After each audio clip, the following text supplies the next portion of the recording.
성공은 성공대로, 실패는 실패대로, 이와 같은 제목으로 말씀을 전하겠습니다.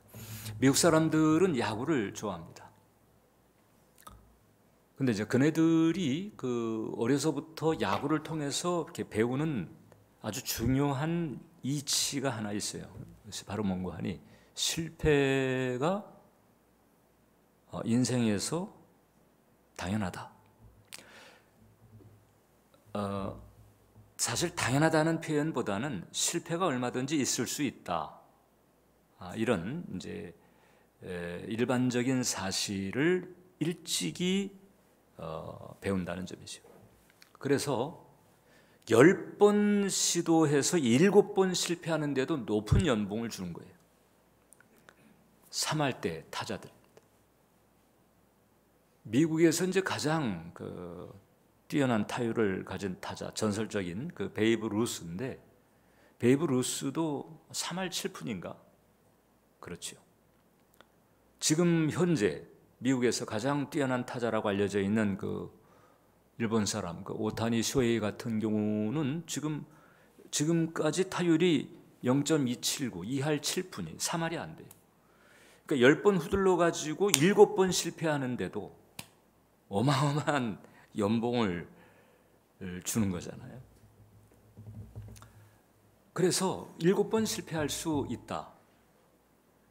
성공도 좋고 또 실패할 수도 있다. 이런 이치를 깨닫는 것입니다. 그래서 미국에서 이제 야구 협회장으로 있었던 프란시스 빈센트 주니어라고 하는 사람이 이런 얘기를 했습니다. 나는 스포츠에서 야구만이 실수를 경기의 일부, 즉 준엄한 진리의 한 부분으로 인정한다는 흥미진진한 사실을 깨달았다. 그리고는 또 이렇게도 얘기를 합니다. 실수는 당연히 경기의 일부고 더 나아가 인간다움의 진실이다. 저는 이제 이 같은 이치가 예수님께서 우리를 대하실 때에도 그대로 적용되고 있다. 저는 그렇게 확신을 합니다. 그래서 예수님께서 우리가 또 잘하면 잘하는 대로, 또 무언가 성공하면 성공하는 대로 기뻐하시고 또 우리로 신바람 나게 하시지만, 실패할 때는 또 실패한 대로 그것을 통해서 성장을 위해서 활용하시는, 우리에게 완벽을 요구하시지 않습니다.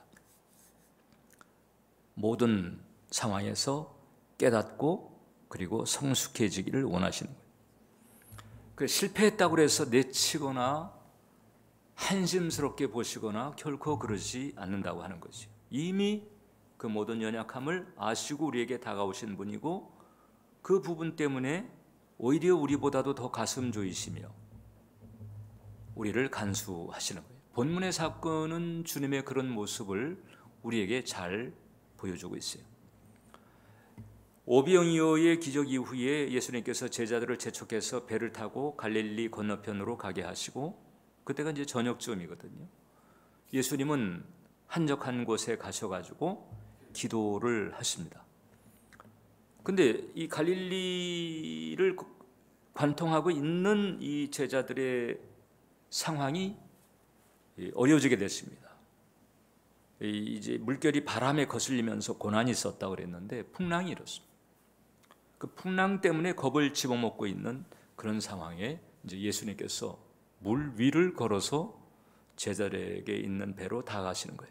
처음에는 유령인 줄 알고 놀랬다가 안심하라 내니 두려워 말라, 이제 이 말씀을 듣고는 이제 마음을 놓게 됐는데, 그 상황에서 베드로가 예수님을 향해서 만일 주님이 맞다면 나보고 물 위를 걸어서 오라, 좀 이렇게 말씀해 주세요. 오라 그랬더니 그 말씀을 받고는 물 위로 몸을 던져서 베드로가 이제 물 위를 걸어갑니다. 얼마나 걸었는지는 모르지만 물 위를 걷는 놀라운 기적을 체험하는 거예요. 그러다가 성경이 말하기를 바람을 보고 무서워 빠졌다. 바람을 보는 순간서부터 무서움이 들어왔고 갑자기 발밑이 푹. 물론 이제 예수님께서 이제 붙잡아 주셨습니다. 자, 어떻든 베드로는 잠깐이었지만은 물 위를 걷는 기적을 체험을 했습니다. 우리에게도 이렇게 물 위를 걷는 기적이 필요합니다. 왜냐하면 우리를 둘러싸고 있는 인생이라고 하는 것이 뭐 불교는 그렇게 말하잖아요. 이 생 자체를 고통으로 보는 거죠. 생로병사 사고 뭐 병, 뭐 여러 재앙 이런 것만이 아니라 생 자체를 고통으로 볼 정도잖아요. 그래서 우리를 둘러싸고 있는 환경이 늘 거친 풍랑처럼 이제 우리를 삼키려 하고 또 우리를 겁먹게 만듭니다. 자, 그리고 제자들이 맞이했던 그 풍랑, 그래서 우리로 하여금 인생을 살아가면서 두려움을 강하든 약하든 어떻든 두려움을 느끼게 하는 것들은 모두가 다 풍랑이다, 이렇게 볼 수가 있어요. 그런데 이제 두려움에는 중요한 특징이 있습니다. 하나는 문고하니 일단 두려움이라고 하는 것은 믿음과 반대다. 믿음이라고 하는 것은 하나님에 대한 신뢰예요. 믿음을 신념으로 착각하는 사람이 있습니다. 내가 마음먹은 대로, 나 자신이 굳게 붙드는 대로, 이게 신념인데, 믿음이라고 하는 것은 하나님에 대한 신뢰, 하나님의 약속, 하나님의 진리에 대한 신뢰, 하나님에 대한 신뢰죠. 이게 믿음이거든요, 성경이 말하는. 근데 이 두려움은 이런 믿음과 반대되는 감정이에요. 그리고 두려움은 두려워하는 그것을 겪게 하는 속성이 있어요. 이제 이게 좀 위험한 거죠. 욥기 3장 25절을 보면 욥이 엄청난 고통을 겪으면서 이렇게 탄식을 했습니다. 내가 두려워하는 그것이 내게 임하고 내가 무서워하는 그것이 내 몸에 미쳤구나. 그러니까 이 엄청난 고통을 당하기 이전에 욥의 마음 가운데 두려워했던 혹은 닥칠까 봐 무서워했던 그런 마음이 있었다는 거잖아요. 근데 이제 그게 이제 미쳤다는 거예요. 그게 임했다는 거예요. 요한일서 4장 18절을 보면 사랑 안에 두려움이 없고 온전한 사랑이 두려움을 내쫓나니 두려움에는 형벌이 있다. 두려움에는 형벌이 있다는 거예요. 두려움에 형벌이 있다는 게 도대체 무슨 뜻일까? 여러분, 우리는 3차원, 시간, 공간, 입체, 이 보이는 물질계를 살고 있지만 이 보이지 않는 영의 세계가 있는 거잖아요. 그런데 우리가 살고 있는 3차원보다 차원이 높아요. 그래서 우리는 4차원으로 이제 비유를 하죠. 이 영의 세계는 물질계를 지배하고 다스립니다. 높은 차원이 낮은 차원을 지배하고 다스리는 거거든요. 2차원이 1차원을 지배하고 3차원이 2차원을 지배하고 4차원, 즉 영의 세계는 우리 보이는 3차원 물질계를 지배하고 다스립니다. 고린도후서 4장 18절을 보니까 우리가 주목하는 것은 보이는 것이 아니요 보이지 않는 것이니 보이는 것은 잠깐이요 보이지 않는 것은 영원합니다. 보이는 것은 잠깐이에요. 한계가 있어요. 한시적이에요. 보이지 않는 것은 영원한 거죠. 보이지 않는 영원한 영역 가운데서 하나님께서 이 보이는 세계를 창조하시고 이런 시간을 창조하시고 이런 거거든요. 근데 이것을 넘어선 영원한 영역이 있다는 거잖아요. 그래서 이 물질계를 지배하고 다스리는 거예요. 문제는 뭔고 하니 이 4차원이 하나님의 4차원이 있고 마귀의 4차원이 있는 거거든요. 하나님에게 속한 영의 세계가 있고 마귀에게 속한 영, 물론 마귀에게 속한 영의 세계도 한시적입니다. 언젠가는 끝장날 때가 있어요. 요한계시록이 우리에게 그것을 알려주고 있죠.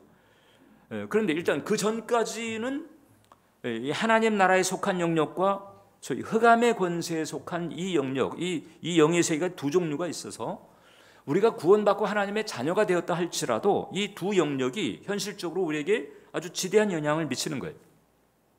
그래서 내가 이 땅에 살면서 이 3차원에서 내가 마음과 생각을 통해서 이 빛과 긍정의 메시지가 풀려나가게 되면 하나님 나라와 연결이 됩니다.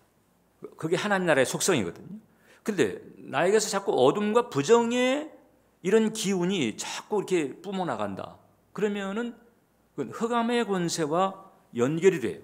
왜냐하면 영의 세계는 그 메시지가 중요합니다. 영의 세계에 어떤 메시지가 올라오느냐, 이게 중요해요.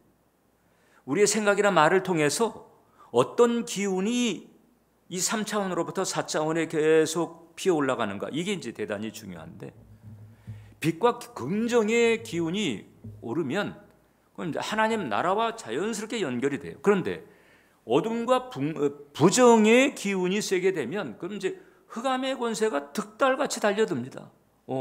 나를 오라 하는구나. 두려움은 가장 대표적인 어둠과 부정의 기운이다. 이 두려움이 이제 피어오르잖아요. 그러면 이건 하나님 나라가 아니고 흑암의 권세 쪽에서 달라붙는 거예요. 마치 지남철에 쇳과류가 붙듯. 그렇게 되니까 이제 거기서 이제 악순환이 이렇게 벌어지게 되는 거죠. 그래서 이 두려움이라고 하는 것은 영적인 현상이다. 특히 어떤 상태의 영적인 현상인가 하니 하나님과 이게 분리 상태에 있어요. 두려워하는 상태는 하나님과 분리된 상태다. 내가 중생에서 하나님의 자녀가 되었어도 나중에 죽어서 천국 가게 되면 날빛보다 더 밝은 그 영광 가운데서 주님과 하나 되어 이렇게 살겠지만은 이 땅에서는 하나님의 자녀일지라도 이게 이제 어떤 기운이 피어오르는가에 따라서 하나님이 원치 않지만은 불가피하게 하나님과 분리된 상태가 되게 될 수 있다는 거죠. 신뢰, 믿음과 반대되는 감정이니까 일단 하나님과 분리된 상태. 이 부부지간에 이혼하지 않고 같이 살아도 싸움이 있거나 트러블이 있어가지고 정서적으로 거리감을 느끼는 그런 상태에 있는 거예요. 그런 거와 비슷한 거지. 하나님과의 분리 상태라고 하는 것은 마귀에게 더 가깝거나 경우에 따라서는 마귀에게 속한 상태도 되어버린다. 그러면 이제 이 생명과 축복을 가져오는 하나님의 4차원, 이 하나님의 영적 세계와 연결은 끊어지거나 약해지게 되고, 그 다음에 이 저주와 고통을 더 가중시키는 마귀의 4차원이 작동하는 상태가 되어버리는 거예요. 이게 두려움에는 형벌이 있다는 뜻입니다. 자, 그러면 이제 이렇게 두려움이 다가올 때 이 두려움을 어떻게 다뤄야 될까? 나 스스로, 내 의지, 내 자의적인 노력을 가지고 두려움을 극복하기 위해서 애를 쓸 수 있습니다. 하나님 모르는 사람은 그렇게 하잖아요. 하나님 모르는 사람은 마인드 컨트롤 내지는 여러 가지 아무튼 방식을 통해서 이제 이 두려움을 극복하려고 애를 씁니다. 근데 그게 되나요? 안 되지요. 존재 자체가 하나님과 분리 상태에 있는데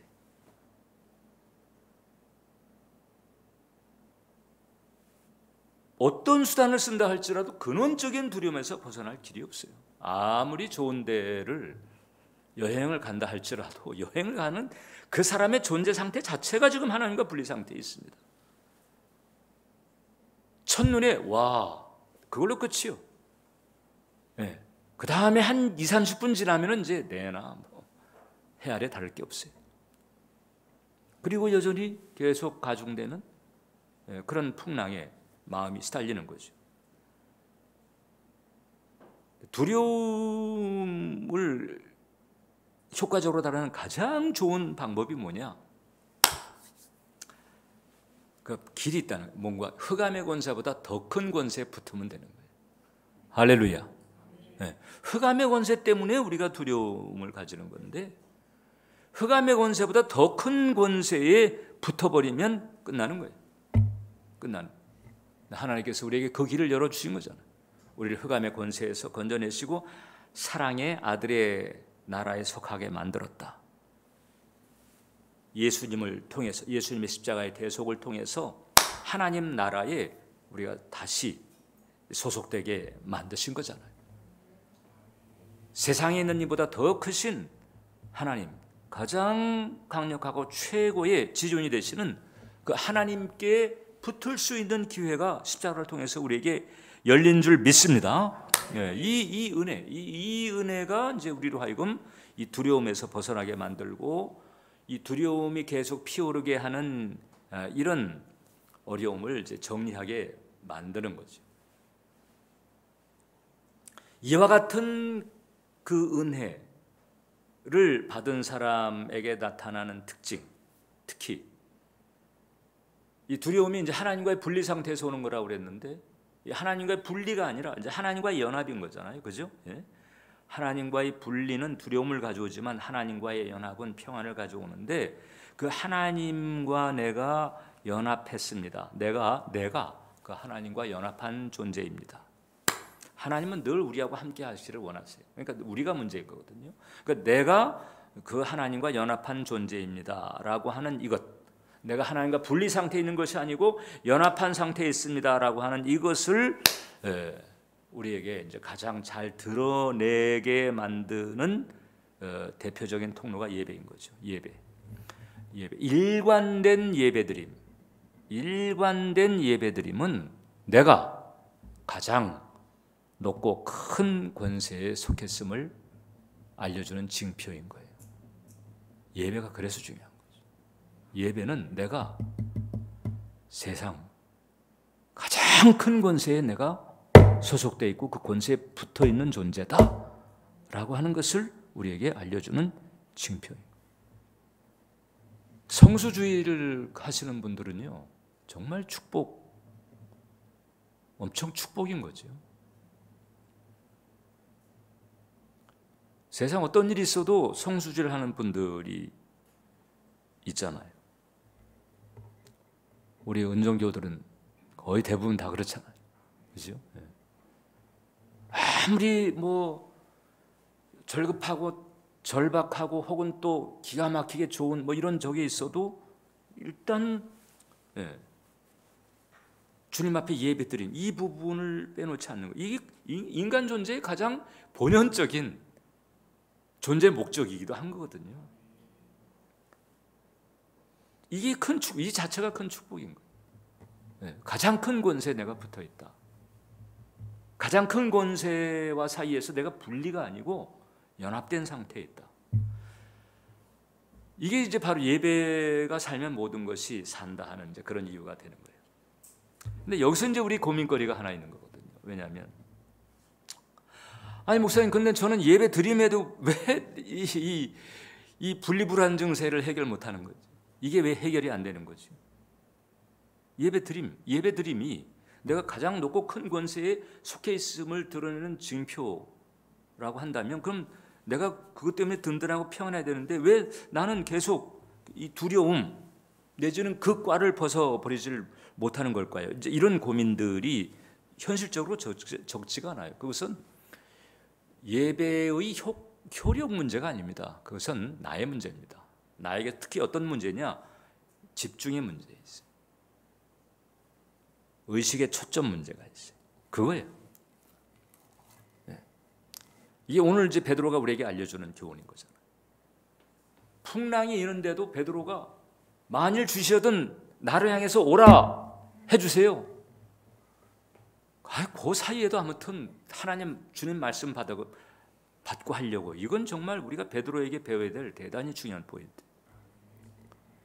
그러니까 주님께서 오라 그랬더니, 뭐 예를 들어서 말이지, 주님께서 물 위를 걸으시는 거 보고 옳거니 나도 물 위로 한번 걸어볼까 그러고 주님 오케이 없이, 주님 말씀 받는 거 없이 몸을 던졌다 그러면 그대로 빠졌을 거예요. 주님께서 오라 하는 그 말씀을 딱 듣고는 그냥 물 위로 몸을 던져요. 참. 그리고 이제 물 위를 걷는 거잖아요. 대단한 거죠. 그러니까 우리가 풍랑에 개의치 않고 주님의 약속의 말씀에 집중하면 기적은 일어난다. 기적은 일어납니다. 그런데 이제 베드로가 갑자기 발밑이 빠지잖아요. 왜 그럴까?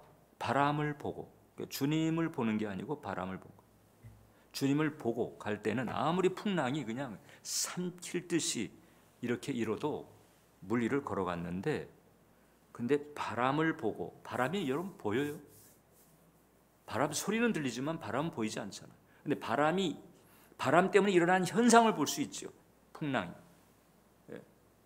아까 말씀드린 우리를 두렵게, 우리를 쫄게 하는 인생사의 이런 일들, 이런 것들이 이제 일어날 때 그때 이제 그걸 보고 아이쿠 이러기 시작하면 이제 여러분 조금 전까지 무리를 걷는 엄청난 기적을 체험하다가도 그 시선 하나 딱 그 각도가 한 몇 도 차이예요. 그 각도 딱 주님께로부터 각도가 조금 벗어났는데 빛이 푹 빠져. 예수님을 바라보는 길 이외에는 다 두렵게 만드는 속성을 가지고 있는 것이 인생이고 우리를 둘러싼 환경입니다. 왜? 아담의 저주, 온 세상이 악한 자 안에 처했고 이런 것 때문에 그래요. 여기서 이제 환경에 집중해 버리게 되면 그러면 힘들어지는 거지. 내가 하나님의 자녀라고 명찰을 달고 있어도 그렇다는 거잖아요. 환경에 집중하면 이 두려움의 기세를 이겨내기가 사실 쉽지가 않아요. 이 두려움이 이제 자꾸 차오르게 되면 이 두려움의 기운이 스멀스멀 올라가요. 영의 세계에 딱 피어오르게 되면 그건 이제 영의 세계에서 두려움이 딱 올라오니까 거기에는 이제 마귀 사차원이 아이고 나를 오라하네 그러고 그냥 달라붙어 가지고 이게 이제 베드로의 발밑이 푹 빠져. 하나님의 사차원이 작동할 때는 베드로의 발을 딱 받쳐줬는데 근데 시선을 딱 옮기니까 두려움이 생겼고 무서웠다고 그랬잖아요. 두려움의 기운이 올라가니까 그게 순식간인데도 그 사이에 흑암의 권세가 달라붙어. 그래서 푹 중력의 법칙이 다시 작동을 하는 거예요. 그래서 우리가 알아야 될 것이 예배 드림이 굉장히 중요한데 근데 그 예배 드림에 있어서 우리가 이제 기도도 마찬가지입니다. 찬양도 마찬가지고 주님을 대하는 데 있어서 우리가 이제 의식하는 것과 의식의 초점을 맞추는 것, 요게 차이가 있다. 이게 달라요. 의식하는 것과 의식의 초점을 맞추는 것은 다르다. 바람을 의식하고 풍랑을 의식하면서도 내가 나의 의식의 초점을 주님께 맞출 수 있어요. 베드로가 그랬잖아요. 베드로가 주님을 바라보고 주님 말씀을 받아서 물 위를 걸어갈 때 그때 뭐 풍랑이 잠잠했나요? 그때 뭐 바람이 그쳤나요? 아니에요. 여전히 바람, 풍랑은 그대로였습니다. 그러니까 환경 자체에서 그것을 의식을 안 할 수 없는 환경이잖아요. 바람, 풍랑을 의식 안 할 수 없는 환경이지만은 그러나 의식의 초점, 의식의 중심점을 베드로는 예수님께 뒀단 말이에요. 그때는 기적을 체험했단 말이죠. 이 원리를 잘 알아. 우리가 문제, 환경을 의식할 수는 있지만 우리를 둘러싸고 있는데 내 몸이 지금 아픈데 의식할 수 그런 이 지끈지끈한 아픔보다도 예수님께서 더 가까이 의식이 되는 또 예수님을 더 가까이 의식하려고 하는 이게 이제 의식의 중심점이나 초점을 맞추는 것이다.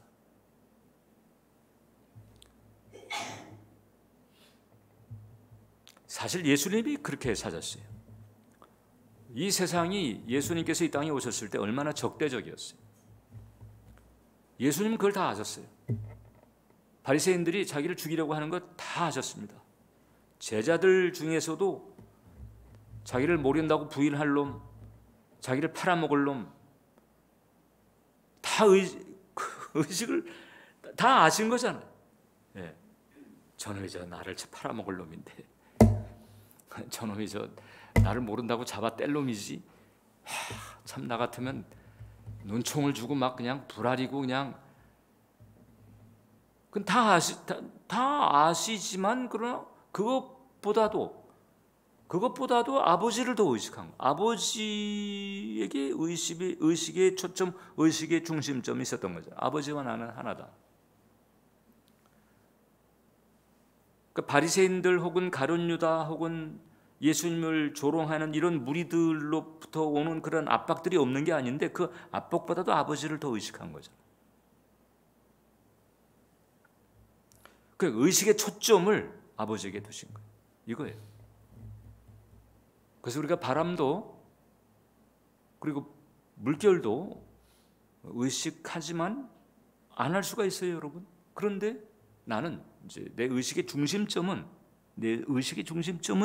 주님께 두는 거지. 자, 그러니까 이제 이 같은 원리로 우리가 이 기적과 승리의 길을 걸어갈 수 있고, 사실상 이것이 이제 주님과 동행하는 길인 건데, 근데 이런 원리는 반대도 얼마든지 가능해요. 우리는 대부분 그 반대를 가요. 무슨 얘기일까요?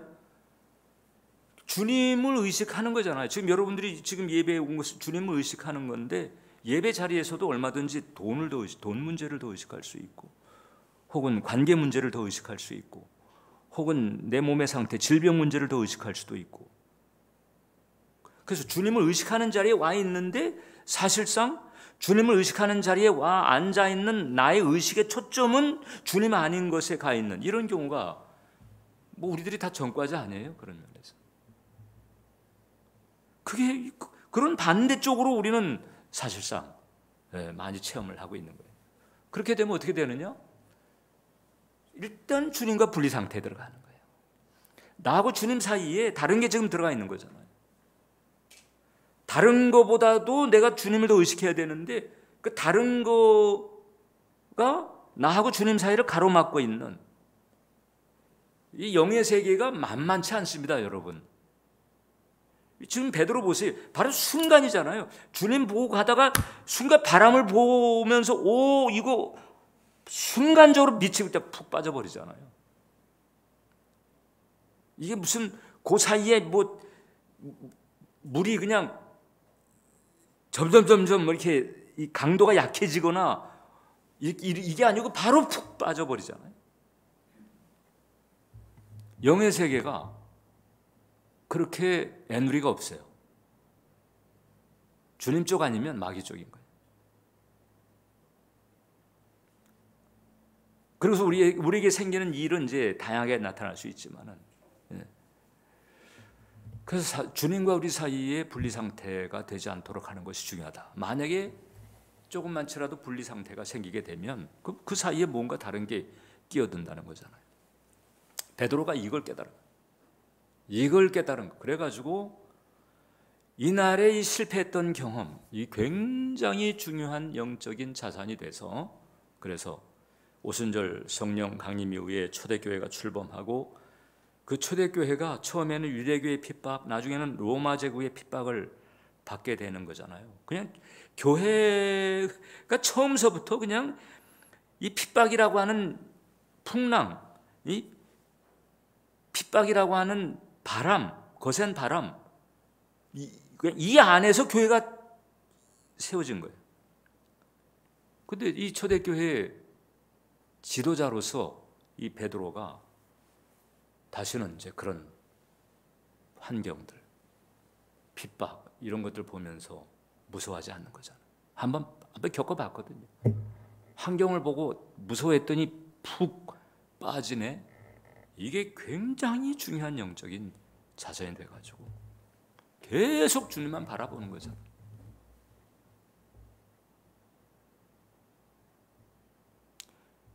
실제로 생사여탈의 권세를 가지고 있는